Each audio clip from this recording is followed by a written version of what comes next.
बहुत बहुत धन्यवाद स्पीकर मैडम कि आपने बहुत महत्वपूर्ण विषय पर आज चर्चा कराने और मुझे बोलने का मौका दिया। क्योंकि आज जो विषय है ये विषय कोई सामान्य विषय नहीं है। आज का विषय इस देश में किस तरह से लेजिस्लेटिव प्रोसेस को, विधायी प्रक्रिया को, संविधान को किस तरह से दरकिनार किया जा रहा है उसका एक उदाहरण भी है। मैं उसमें डिटेल में जाने से पहले मैं आपको ये बताना चाहूँगा कि 15 साल से दिल्ली के नगर निगम में बीजेपी की सत्ता है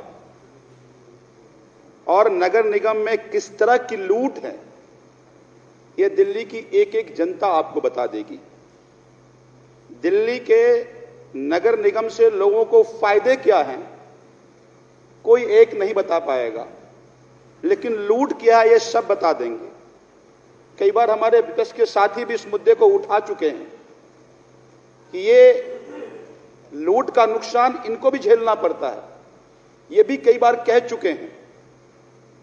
तो जब 15 साल से निगम में अराजकता हो, 15 साल से एक पार्टी की सरकार हो और सरकार लोगों का शोषण का काम करे, हर बार चुनाव में नए नए वायदे किए जाते हैं, एक भी वायदा पूरा नहीं होता।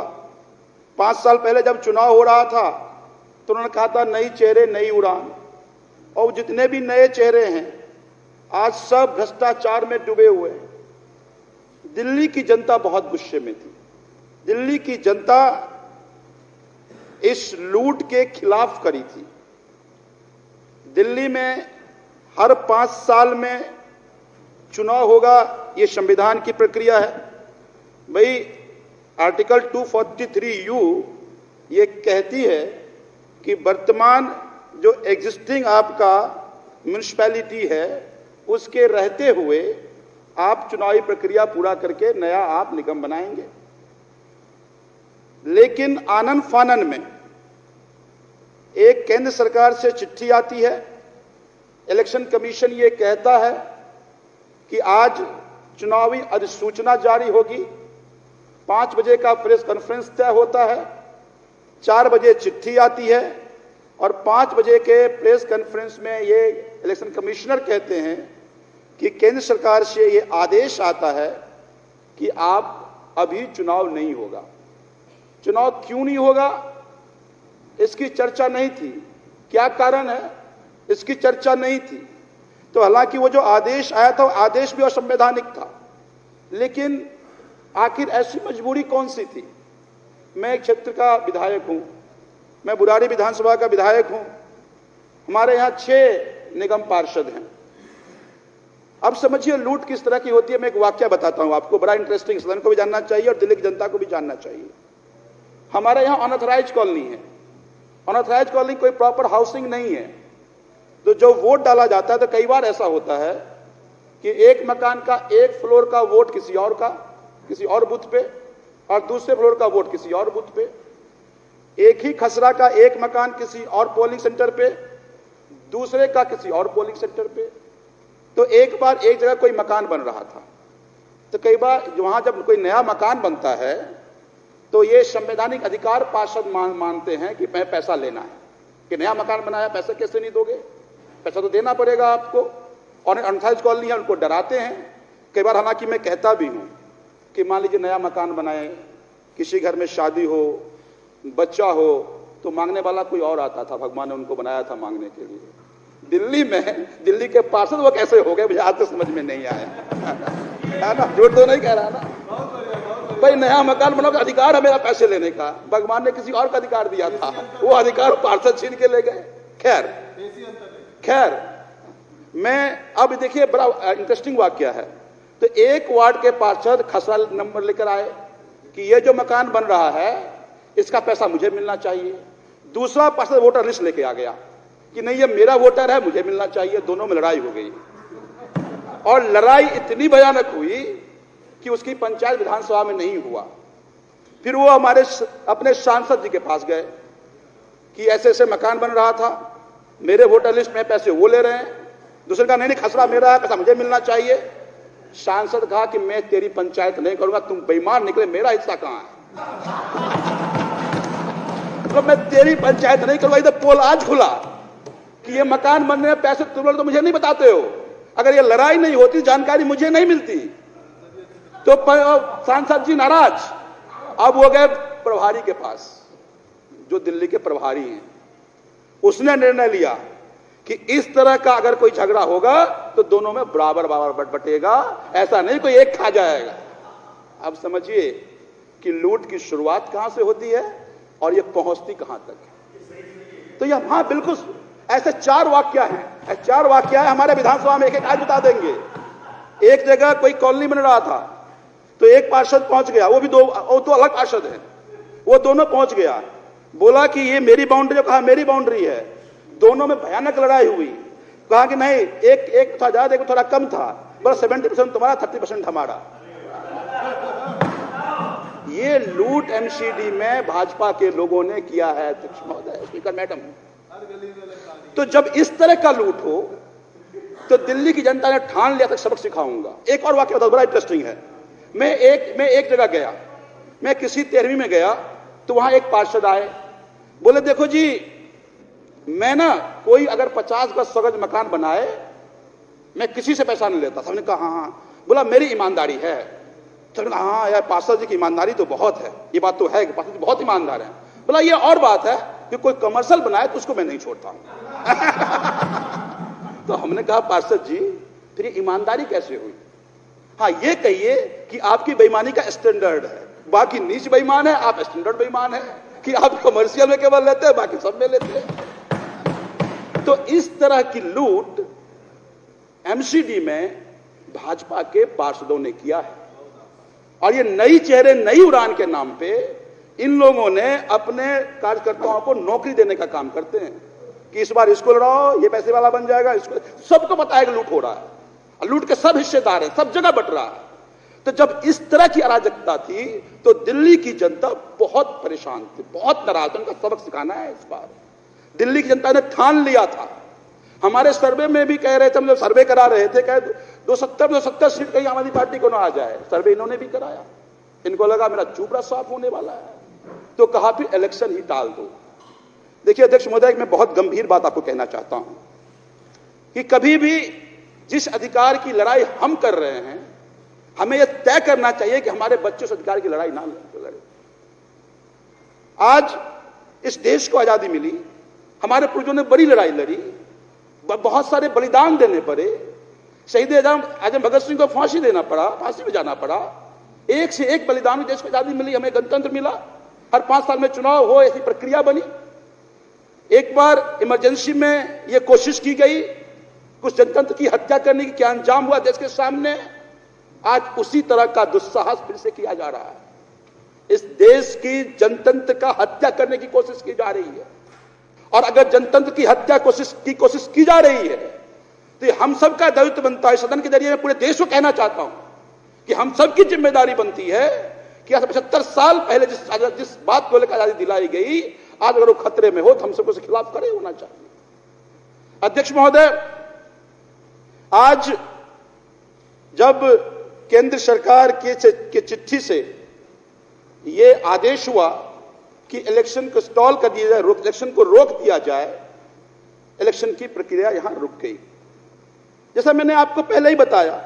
और आज पार्लियामेंट में बिल आया है और मैं दावे से कह सकता हूं कि यह जो बिल आया है और जिस किसी ने बिल ड्राफ्ट किया है, उसको ना तो संविधान की जानकारी है, ना उसको कानून की जानकारी है, या आनंद फानंद में बनाया गया है किसी तरह से चुनाव को रोका जाए।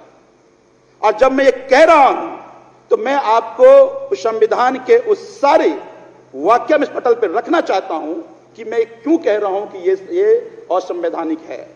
और एक बात और इससे पहले मैं जिम्मेदारी से कह रहा हूं मैं आपको कि दिल्ली इलेक्शन कमिश्नर ने सॉलिसिटर जनरल से इसकी वैधता को लेकर लीगल ओपिनियन मांगा था। सॉलिसिटर जनरल ने ओपिनियन देने से डिक्लाइन कर दिया।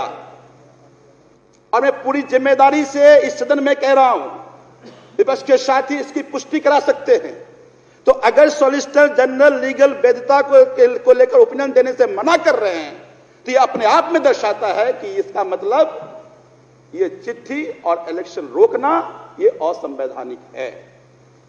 पहली बात, जैसा मैंने आपको पहले कहा कि संविधान में 243U में यह मैंडेट है कि आपको एग्जिस्टिंग जो आपका निगम है उसके कार्यकाल खत्म होने से पहले आप निगम का चुनाव करा लें। तो निगम का कार्यकाल 16 मई को खत्म हो रहा है। आपको किसी भी तरह से 14 अप्रैल से पहले नोटिफिकेशन करना है, जो नहीं करने जा रहे हैं, लग रहा है ऐसा। तो पहला, आप 243U का जो वो मैंडेट था उस मैंडेट को आप खत्म कर रहे हैं। दूसरा, कॉन्स्टिट्यूशन के 7th शेड्यूल में आइटम 5 जो है, वो आइटम 5 ये पावर देता है स्टेट गवर्नमेंट को कि आप म्युनिसिपल कॉरपोरेशन के निर्माण, उसकी शक्ति और उसकी कार्य योजना, ये सब स्टेट गवर्नमेंट तय करेगी। 73rd और 74th का जो अमेंडमेंट है वो लैंडमार्क अमेंडमेंट है। ये लैंडमार्क में इसलिए कह रहा हूं कि 93 में 73rd 74th अमेंडमेंट के जरिए लोकल पंचायत और निगम दोनों को संवैधानिक वैधता मिली। तो 73rd और 74th अमेंडमेंट में जो इनकॉर्पोरेट हुआ पार्ट 9 और पार्ट 9A, उसमें स्टेट लेजिस्लेचर को एम्पावर्ड किया गया to structure the bodies in terms of election, in terms of finance, in terms of taxation. तो इसका मतलब ये हुआ कि रिस्पॉन्सिबिलिटी जो है इन ऑल एस्पेक्ट ये स्टेट लेजिस्लेचर को है। तो इसका मतलब है कि जिस किसी ने ये बिल ड्राफ्ट किया है, उन्होंने तो 73rd 74th के अमेंडमेंट के इंसर्शन को, पार्ट 9A को नहीं देखा। उसने जो अभी मैंने अध्यक्ष स्पीकर मैडम जो आपको मैंने बताया कि आइटम 5 7th शेड्यूल के जो आइटम 5 थे ना, उसको देखा। ये बिल अफरा तफरी में इलेक्शन रोकने, जैसा मैंने पहले कहा, इलेक्शन रोकने की साजिश के तहत ये लाया गया है। अब देखिए, एक मजे की बात है, इसमें कहा गया है गवर्नमेंट मतलब सेंट्रल गवर्नमेंट। कैसे होगा ये? अगर सेंट्रल गवर्नमेंट है पैसे कौन देगा बताइए जरा। इस बिल में आपने कोई ऐसी बातें नहीं बताई है कि फंड कौन देगा, क्या सेंट्रल गवर्नमेंट पैसे देगी। फिर आपने 2017 में चुनाव लड़े तो आपने कहा था, आपके मैनिफेस्टो में है कि हम सेंट्रल गवर्नमेंट से पैसे लाएंगे, तो क्यों नहीं पैसे लाए सेंट्रल गवर्नमेंट से? और अगर गवर्नमेंट मतलब सेंट्रल गवर्नमेंट है तो इससे पैसे क्यों देगी निगम को? निगम चलेगा कैसे? तो मैं बस यही कहना चाहता हूं अध्यक्ष स्पीकर मैडम कि फिर से एक बहुत बड़ी साजिश जो इमरजेंसी के टाइम में हुआ था, उसी तरह की साजिश फिर से केंद्र सरकार दिल्ली में इलेक्शन रोकने की प्रक्रिया के तहत करने की कोशिश कर रहे हैं। मैंने मजाक में कहीं कहा भी कि तो अभी तो पंजाब जीते हैं तो इतनी घबराहट, अभी 4 और स्टेट का चुनाव है, 3 स्टेट का तो अभी है, 2 साल में तो 7 स्टेट का चुनाव है। कहीं हम जीत गए, कहीं आम आदमी पार्टी जीत गई तो ऐसा नहीं हो आप कहते हैं पार्लियामेंट का भी चुनाव ना कराएं, जिसकी बात कल इस हाउस में ऑनरेबल सीएम साहब कह भी रहे थे। तो मैं बस विपक्ष के साथियों से भी कहना चाहता हूं, देखिए आज कोई भी ऐसी सत्ता किसी के लिए भी, सरकार किसी के लिए, कोई पक्ष में रहेगा कोई विपक्ष में रहेगा, लेकिन अगर लेजिस्लेटिव प्रोसेस का, अगर संविधान की हत्या हो रहा हो उस समय में अगर आप चुप हैं तो इतिहास तो सबकी लिखी जाएगी। तय किया जाएगा कि कौन सच्चाई के साथ खड़ा था, कौन सच्चाई के खिलाफ खड़ा था। अगर द्रौपदी का चीरहरण हुआ और उस समय में जो चुप थे, आज दोषी तो हम उनको मान रहे हैं। तो अगर संविधान का चीरहरण हो रहा है और अगर आप चुप हैं तो आप भी उतने ही इतिहास में दोषी होंगे जो बाकी लोग संविधान हत्या करने की कोशिश की थी। तो ज्यादा ना कहते हुए बस इतना ही मैं कहना चाहता हूं स्पीकर मैडम कि आज जिस विषय पर चर्चा हो रहा है वो बहुत गंभीर है और मुझे पूरा विश्वास है कि ये सदन पक्ष और विपक्ष दोनों एक मत से यह तय करेगा कि अगर दिल्ली में संविधान की हत्या होगी तो हम उसके साथ खड़े होंगे, उसके विरोध में खड़े होंगे। Thank you.